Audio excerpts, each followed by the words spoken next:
मैं नादिम लारी, black bamboo media से।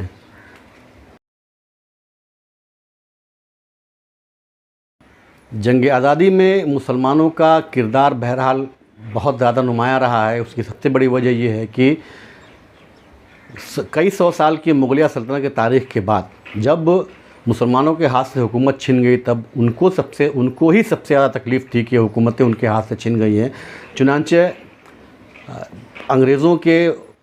चंगुल से मुल्क हिंदुस्तान को आज़ाद कराने में हिंदुस्तानियों में और ख़ास तौर से मुसलमानों ने सबसे पहले बेड़ा उठाया। यहाँ पर जंग आज़ादी की इस तारीख़ को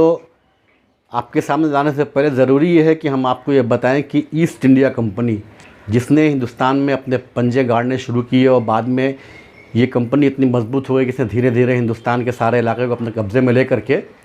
हिंदुस्तान पर कब्ज़ा कर लिया। तकरीबन 150 से 200 साल के हुकूमत के बाद उनको यहाँ से निकाला जा सका। 15-16 सेंचुरी में 15वीं-16वीं सदी में हिंदुस्तान दुनिया भर के तिजारती मुल्कों में एक नंबर पे था। यहाँ पर हिंदुस्तान से अरब, सीरिया, ईरान, एशियाई कुचक में हिंदुस्तान के बहुत सारे प्रोडक्ट जाया करते थे, जिसमें गरम मसाला, ऊनी कपड़े, रेशमी कपड़े, सूती कपड़े, इसके अलावा चमड़े का जो आइटम्स होते हैं, चीनी के बर्तन,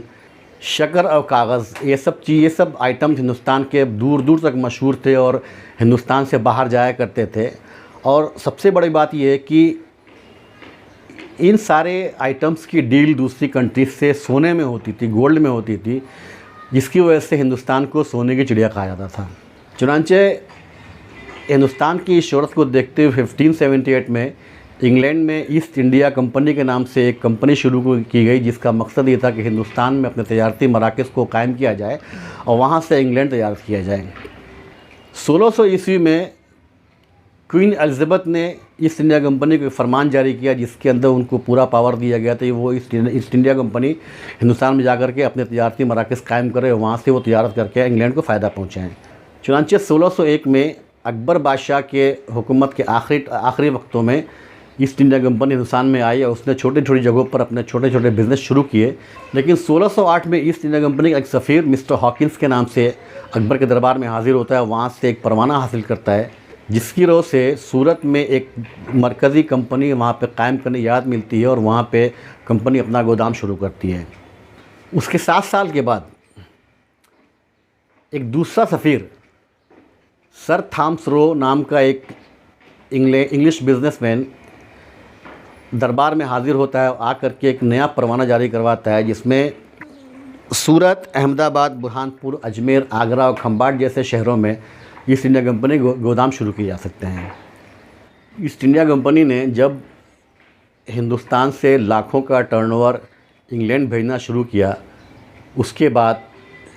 वहाँ पर जब बादशाहत की हुकूमत का ख़ात्मा हुआ तो एक पार्लिमानी कमेटी ने न्यू ईस्ट इंडिया कंपनी नाम से एक दूसरी कंपनी शुरू की, जिसको उसने हिंदुस्तान में तिजारत के लिए भेजने की कोशिश की। अब ईस्ट इंडिया कंपनी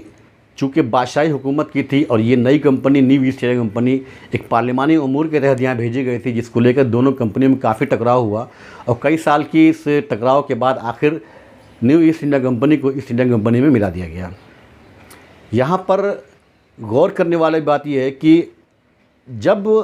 अकबर के बाद जहांगीर ने इस कंपनी को हिंदुस्तान में तिजारत करने की आज़ादी दी, उस वक्त सख्ती से इस चीज़ को मना किया गया था कि यहाँ पर अंग्रेज़ अपना कोई किला, अपना फोर्ट नहीं बनाएंगे, कोई फ़ौजी छावनी नहीं बनाएंगे। लेकिन अंग्रेज़ों ने इस हुक्म को ना मानते हुए धीरे धीरे अपने पैर पसारने शुरू किए। चुनांचे औरंगज़ेब आलमगीर रहमतुल्लाह अलैह के दौर में अंग्रेज़ों को एक मरतबा काफ़ी सरजश के बाद उनकी जो सारी आसानियाँ थीं, जो फैसिलिटीज़ दिए गए थे, वो ख़त्म कर दिए गए थे, जिसके बाद अंग्रेज़ों ने बहरी रास्तों पर, समुद्री रास्तों पर लूट मार शुरू की और ख़ास तौर से जो हिंदुस्तान से हज पे जाने वाले हाजी होते थे उनके जहाज़ों को लूटना शुरू किया। ताज्जुब की बात यह है कि मुग़ल एम्पायर इतने बड़े इलाके में फैला हुआ था, लेकिन इस हुकूमत ने बहरी रास्तों पर, समुद्री रास्तों पर किसी तरह के कोई पहरा बैठाने की या कोई फ़ौजी चौकी कायम करने की कोशिश नहीं की थी या सोचा भी नहीं था। शायद उसकी वजह ये होगी कि चूँकि इनके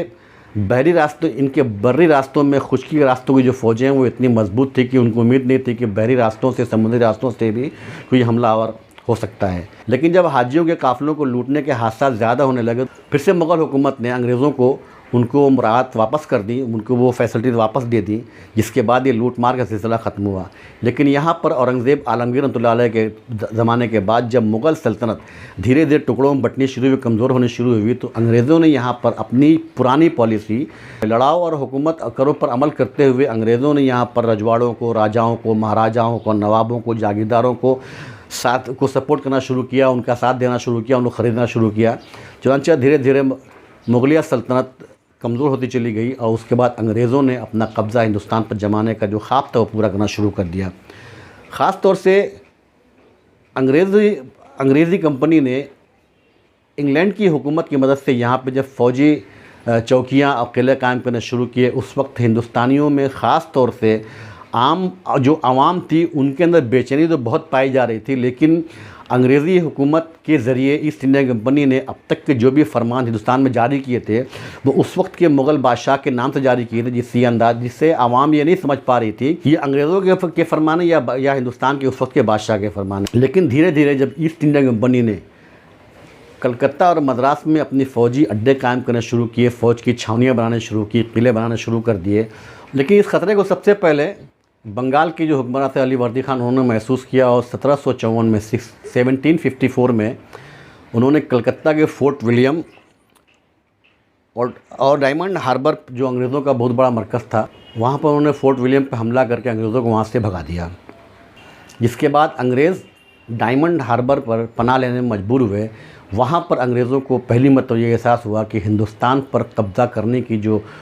उन्होंने पॉलिसी बनाई थी उसको दोबारा देखना पड़ेगा, क्योंकि हिंदुस्तान पर कब्ज़ा करना इतना आसान नहीं है। अली वर्दी ख़ान के इंतकाल के बाद अली वर्दी ख़ान के पोते नवाब सिराजुद्दौला ने उनके इस मिशन को आगे बढ़ाया। लेकिन यहाँ पर अंग्रेज़ों ने अपनी पुरानी पॉलिसी पर अमल करते हुए नवाब सिराजुद्दौला के दरबार में इतने गद्दार पैदा कर दिए कि नवाब सिराजुद्दौला की एक एक एक्टिविटी अंग्रेज़ों को मालूम पड़ रही थी और उनको ख़बर हो रही थी। उसके बावजूद नवाब सिराजुद्दौला ने अंग्रेज़ों को शिकस्त देना, उनका जंग लड़ना ज़रूरी समझा और एक फैसलाकुन जंग 1757 में प्लासी के मैदान में हुई, जहाँ पर अपनों की गद्दारी की वजह से, जिसमें ख़ास नाम था मीर जाफ़र का, जिसकी गद्दारी की वजह से नवाब सिराजुद्दौला को शिकस्त हुई, हार का सामना करना पड़ा और उनको अपने ही वतन मुर्शिदाबाद में शहीद कर दिया गया। अंग्रेज़ों ने नवाब सिराजुद्दौला को शिकस्त देने के बाद बंगाल, उड़ीसा, बिहार, यूपी और दिल्ली तक कब्ज़ा कर लिया और धीरे धीरे अब उन्होंने अपनी साजिशों के तहत हिंदुस्तान के दूसरे नवाबों, राजाओं, महाराजाओं और जागीरदारों तक अपनी साजिशों के ज़रिए कब्ज़े की जो शुरुआत की थी वो पूरी होती चली गई।